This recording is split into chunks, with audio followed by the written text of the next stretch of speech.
아마 대부분의 분들이 지금 윤석열이 최근에 아마 윤석열 지지하는 모임이 결성되고 아주 뭐 33인인가? 예. 그런 것도 있고. 예.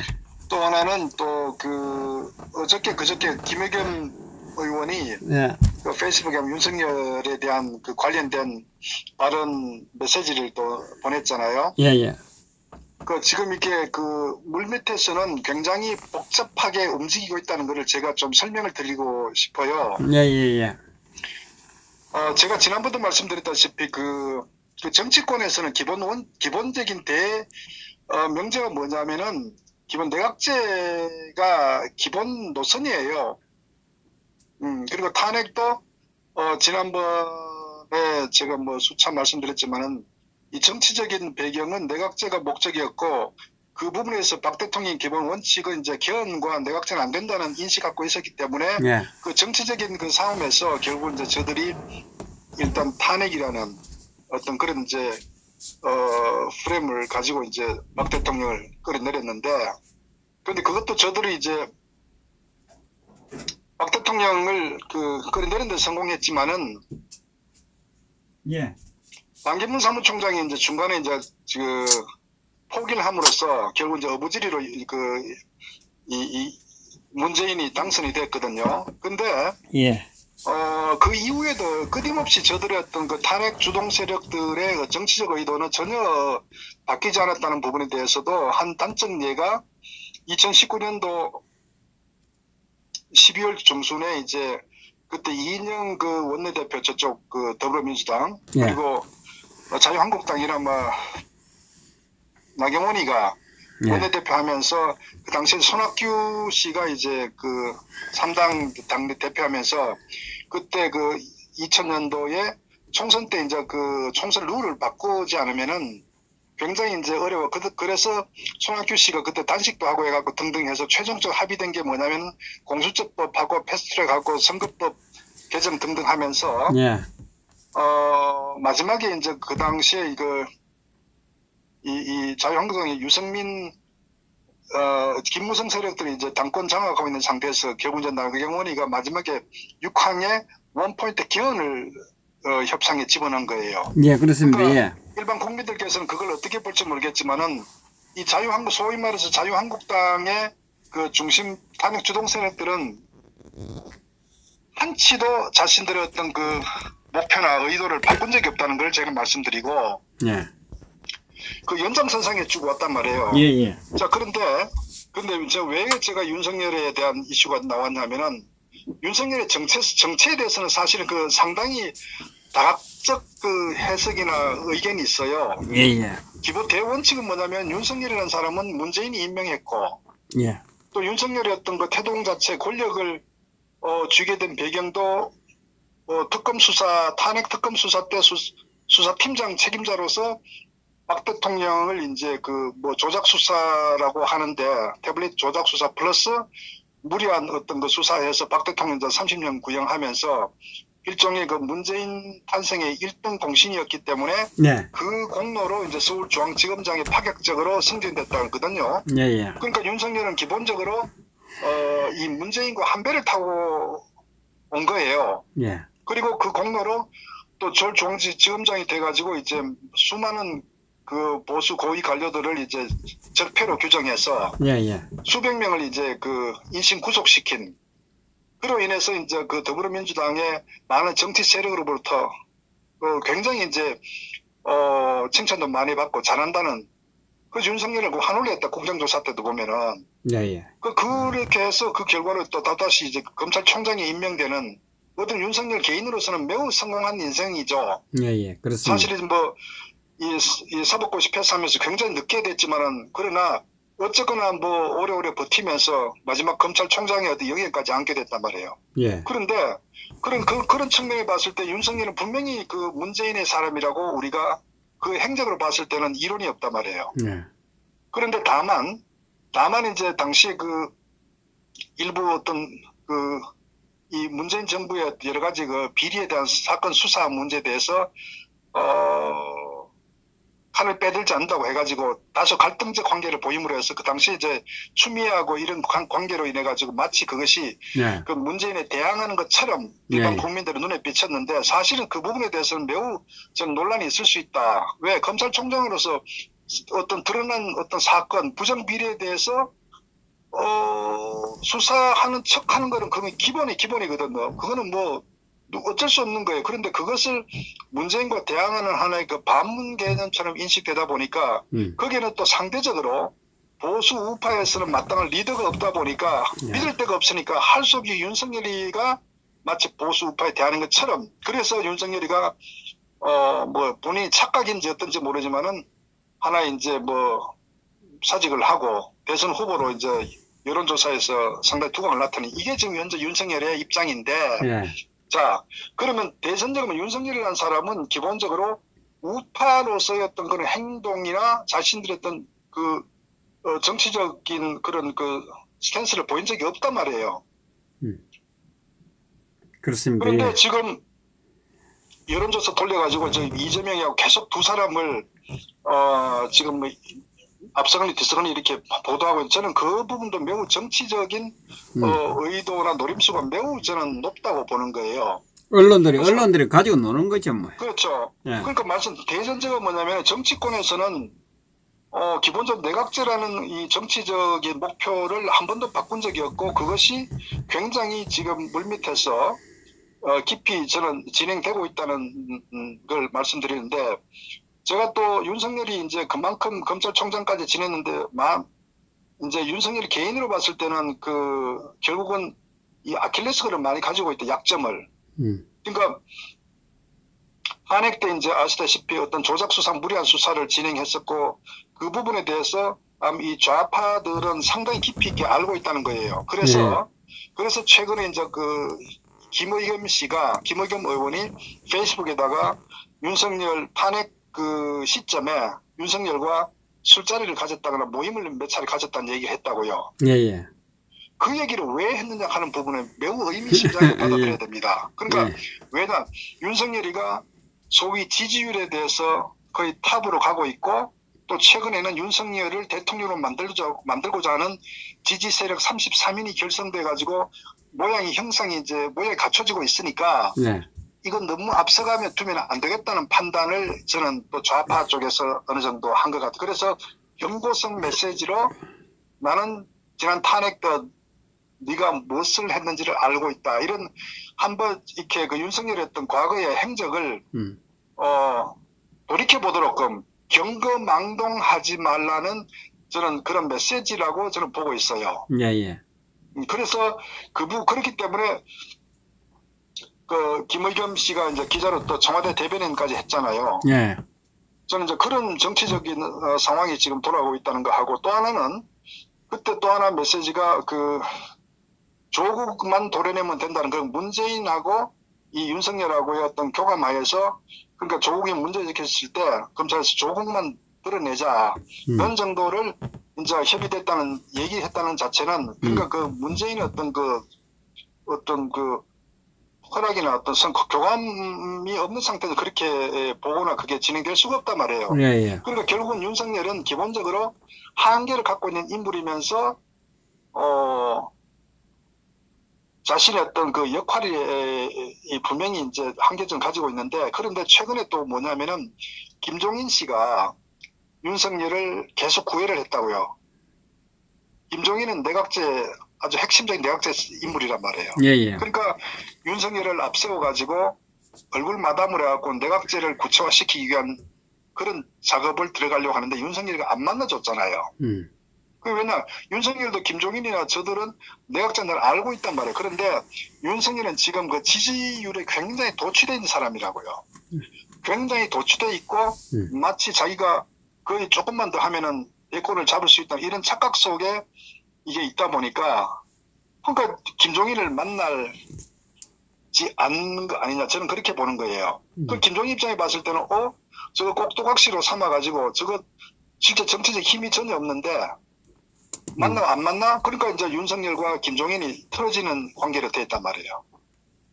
저는 결국 이제 이런 상황이 뭐냐면 윤석열이가 자기 자신이 한 행적에 대해서 잊어버리고 예. 지지율에 도취돼 가지고 마치 조금만 하면은 대통령 후보가 될 수 있겠다는 대권을 줄 수 있겠다 이런 착각 속에 가니까 주변에 지금 견제가 들어온 거거든. 그거 첫 번째가 내각제를 진행하는 김종인이가 이제 그런 정치적 메시지를 날리고 예. 그다음에 최근에 이제 윤석열을 지지하는 구체적인 모임이 이제 진행되다 보니까 김의겸이가 이제 탄핵과 관련된 메시지를 꺼낸 거거든요. 네, 예. 저는 그래서 윤석열이 기본적으로 이 좌파들의 꼭두각시 노름에 올라타고 있는데 여기에 벗어나면 윤석열 한 방에 간다는 얘기거든. 그러니까 사실 윤석열을 또 정리될 수 있는 부분이 박 대통령이 사면되게 되면은 결국 뭐냐 좌파 입장에 봐서 정치적으로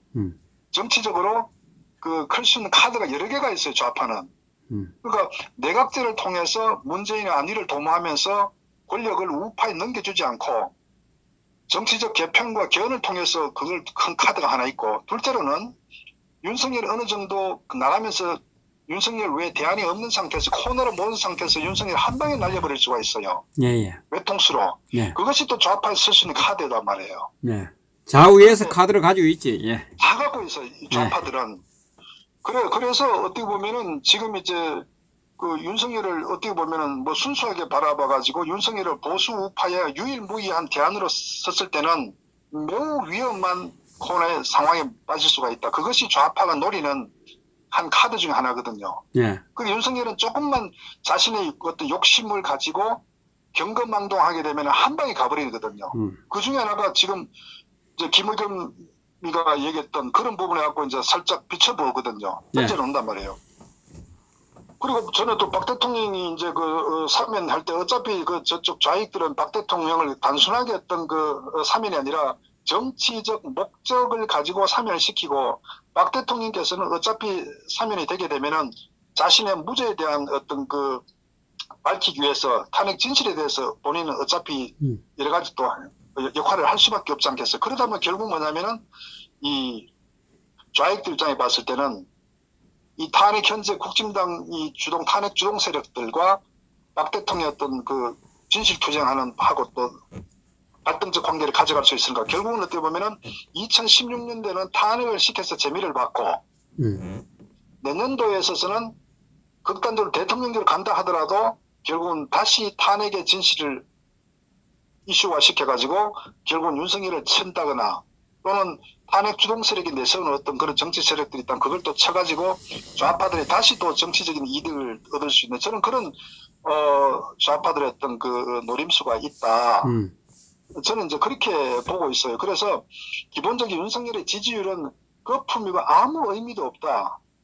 이게 자기 스스로 홍보에 만든 그게 아니라 완전히 만들어지는 특히 조중동의 특히 중앙일보 같은 데서 많이 띄워가지고 만든 거거든. 그러니까 윤석열을 띄워놓고 자신들은 내각제를 진행하고자 하면서 거기에 꼭두각처럼 어떤 역할을 충실히 하라는 그런 메시지인데 윤석열이 이게 좀 과신해가지고 지지를 도취해가지고 이제 가는 어떤 그런 모양새가 나오니까 지금 이제 주변에 견제가 나오는 거 아니냐. 그래서 저는 기본적으로 윤석열은 어떤 경우든 간에 저는 감옥에 갈 수밖에 없다는 그런 상황으로 흘러가는 것 같아요.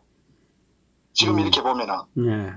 그러니까 지금 이제 김종인이나 홍석현이나 이들은 어쩜 내각제를 가고자 하기 때문에 거기에 걸림돌이 되는 거는 좌든 우든 다 날려버린 거예요. 그래서 저는 최근에 윤석열이 뜨면 뜰수록 윤석열이 건거망동하면 할수록 자기 수명이 단축되는 그런 상황이고 어떤 좌파 입장에서는요. 손 안 대고 또 코를 풀 수 있는 게 저 박 대통령이 사면되게 되면은 탄핵에 대한 진실 문제를 좌파 보세요. 탄핵을 시킨 세 그룹이 있어요. 과단계들. 첫째 탄핵 주동 세력 김무성과 유승미 탄핵 주동 세력 있죠. 예. 그다음 언론 조중동 언론 있죠. 예. 그다음에 윤석열을 중심으로 한 검찰 내 조작팀들 윤석열 한동훈 이 세력들 있죠. 그다음에 또 마지막 한 축이 이 더불어민주당 좌파라고요. 그런데 탄핵의 가장 자유로운 세력 정치 세력이 문재인을 비롯한 좌파 세력이라고요. 그렇기 때문에 이 좌파가 쓸 수 있는 카드는 매우 많다. 그래서 저는 현재 이 선거 자체가 이게 마치 뭐 지난 보궐선거 때도 이 문재인이 참패한 것처럼 참패했죠.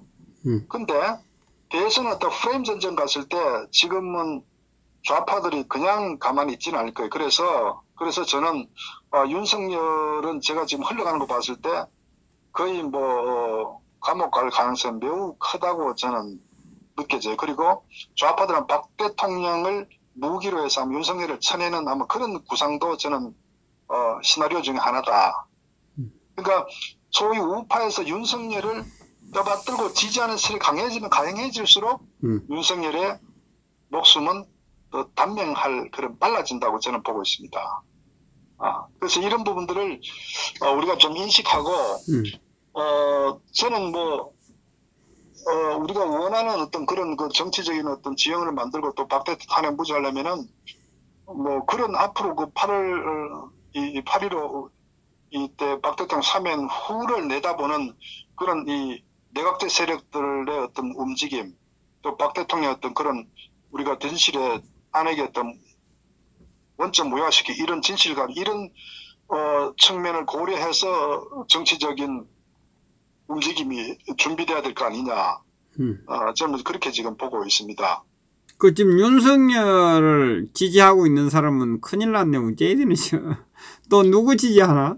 그런데요, 저들로서는 어쩔 수가 없는 게 윤석열도 탄핵 주동한 핵심 인물 중 검찰 내 인물이고, 예. 실제 또 국힘당 내에서도 탄핵 주동 세력이 당권을 갖고 있는 상황이다 보니까 예. 이들은 싫든 좋든 한 배를 타고 있기 때문에 윤석열을 전면에 내세워야 자신들도 정치적인 어떤 그 생존이 되는 거예요. 명분도 쓸 수 있고. 그러니까 저들은 윤석열을 한 배를 타고 갈 수밖에 없는 이런 상황이라고 저는 보면 될 것 같아요. 그게. 근데 지금 국힘당도 망설이고 다 망설이겠네요. 국힘당 들어오라고 하고 있는데. 예? 근데 제가 볼 때는 싫든 좋든 윤석열 입장에 봐서 정치적인 그 세력을 많이 확보하는 게 중요하잖아요. 예. 그러니까 당연히 국힘당하고 같이 뭐 연계할 수밖에 없겠죠. 왜냐면 정치에서 자기가 뭐 혼자서 어떻게 할 수 있는 건 아니니까. 예. 당연히. 그러니까 과거에 황교안 같은 경우도 김무성의 힘을 얻어가지고 당권을 준 거 아닙니까? 당대표 된 거 아닙니까? 예, 당대표 되고 또 언론방송에 띄워줬잖아, 한교안을. 띄워줘. 그러면 안 되니까 영도팩이 또 한 방에 날아가 버리거든. 그럼 윤석열도 마찬가지라고요. 그러니까 싫든 좋든 간에 이게 탄핵이라는 첫 단추를 잘못 깨게 되면은 마지막까지 저들은 싫든 좋든 한 배를 가고 생사를 같이 할 수밖에 없는 정치적인 어떤 그런 그 한계점을 가지고 있다. 저는 그렇게 보기 때문에 정말 순수한 어떤 보수파를 지지하는 어떤 시민사회 단체든 또는 뭐 어떤 관료든 간에는 이런 그 함정이 있다는 것을 명확히 인식하고 함부로 윤석열을 보수의 하나의 그 후보로서 인식하고 가면 갈수록 그것은 좌파의 함정에 그냥 빠져들어간다는 것을 좀 정확히 알아야 된다고요. 윤석열은 절대적으로 독립할 수가 없어요. 우리 공화당 말고는 뭐 거의 다 윤석열을 다 빨고 있던데. 보수 큰일 났어요. 상대적으로 예. 탄핵의 자유로운 그 하나의 그 대권 후보나 리더가 없기 때문에 예. 그렇기 때문에 지금 이제 상황이 일반 국민들이나 또 보수파 지지자들에서도 혼란스러운 상황이죠. 그러니까 그러다 보니까 최저영 감사원장이 하나의 대안으로 자꾸 이렇게 희망하는 게 왜 그러냐.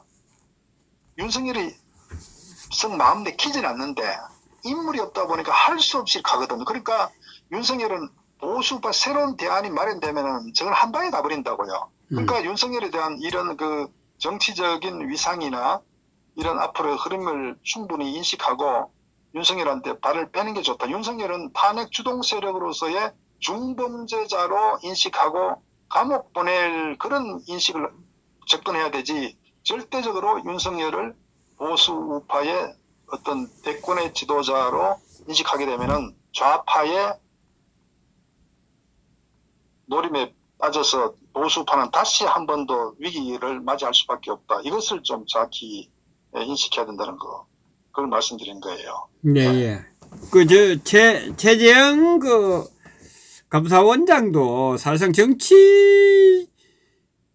정치적으로 검증된 거는 없잖아요. 감사원장으로서의 어떤, 그죠? 뭐 깊이는 모르죠. 다만 그러니까. 이제 객관적으로는 어쨌거나 이제 그 탈원전 사건에 대한 감사를 했다는 거에 대해서 높이 평가하는 소위 그러니까. 대부분 다 정치 세력이든 관료들은 우리가 아시다시피 그 경제계에서 김동연 그 경제부총리 아실 거예요. 홍남기 전에. 예. 그자도 사실은 매우 인식해야 된 그 교활한 장계.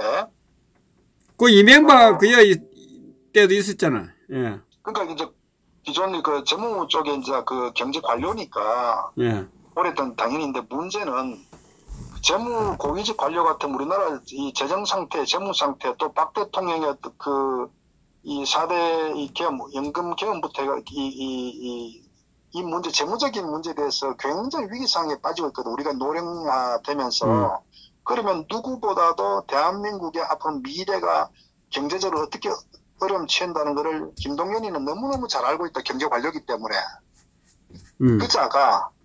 그런 자가 소득주도 성장이라는 정책을 입안했을 때 그건 절대 안 된다는 것을 자기가 알게 그걸 반대를 했었어야 돼요. 제대로 된 정치를 한다거나 정말 자기가 국가를 위한다면은. 그런데 결국 그대로 받아들이고 한 배를 타고 왔잖아요.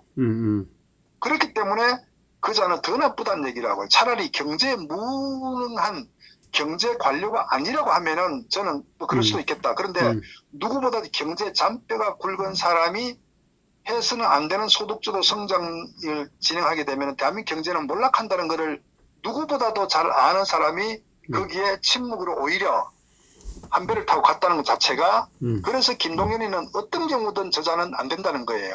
그것을. 그러니까 그런 부분, 그러니까 저는 이제 그런 뭐 김동연 같은 인물도 마찬가지. 그런데 대부분에 다 순응을 했단 말이에요. 윤석열이도 결국은 이제 이 적표로 규정해갖고 청와대 어떤 하명을 받아서 충견으로서 보수 개멸시키는데 윤석열이가 검찰 칼자루를 휘두른 데는 굉장히 어떤 충견을 했기 때문에 대부분 다 그렇게 했는데, 근데 상대적으로 최재형 감사원장 같은 경우는 그 서슬푸른 그 좌파가 힘을 발휘할 때 이 탈원전에 대한 감사를 했다는 것 자체가 이제 높이 평가를 한 거란 말이에요. 그 사람 강단이 있다.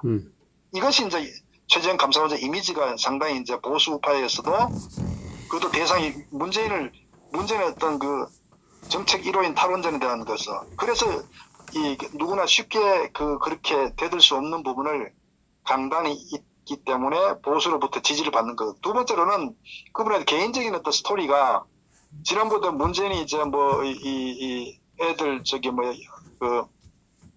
입양하는 문제에 대해서 이제 이분의 어떤 과거에 이제 그런 개인적인 어떤 여러 가지 감동적인 스토리가 있단 말이에요. 그러니까 그러다 보니까 인간적인 측면이나 또 판사로서의 또 이런 문재인의 어떤 이 정책에 대한 겁내지 않고 과감하게 이제 자기 소신을 밝히는 이 부분이 이제 아마 높이 평가를 받는 거 아니냐, 저는 그렇게 봅니다. 그러니까 상대적으로 기존 썩은 정치권이나 윤석열 같은 이런 문재인의 충견, 기타 어떤 침묵 지키는 이런 인물들에 비해서 상대적으로 최재형 감사위원장이 상당히 좀 두각을 나타낸, 저는 이제 그런 측면에서 지금 대권 후보로 하나의 좀 거명된 거 아닌가, 저는 이제 현재까지는 그런 것 같아요. 그런데 지금 보면 흘러온 것을 보면 언론에서 뭐 한마디 하고 또 옳은 소리 한마디 하면 그만 뭐 대통령 후보다 이러고 있거든요. 그러니까 대통령 후보는 원래 만드는 거거든요. 예. 그러니까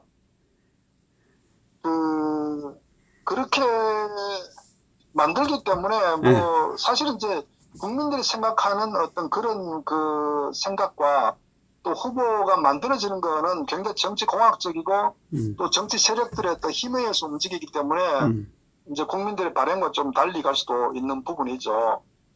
그러니까 뭐 지금 어쨌건 정치적 환경은 지금 그렇게 흘러가고 있는 상황이다. 우리 이걸 좀 알 필요가 있어요. 예, 수고하셨습니다. 네, 감사합니다. 네.